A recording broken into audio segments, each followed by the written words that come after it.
This is the one-page summary of what I'm going to talk about today. Challenges for surfaces of bond wire. Challenges before encapsulation. Challenges after encapsulation. Before encapsulation, metal bond wire does not provide electrical insulation.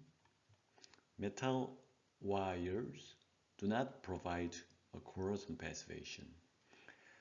After encapsulation, metal wire do not provide a good adhesion to epoxy molding compound.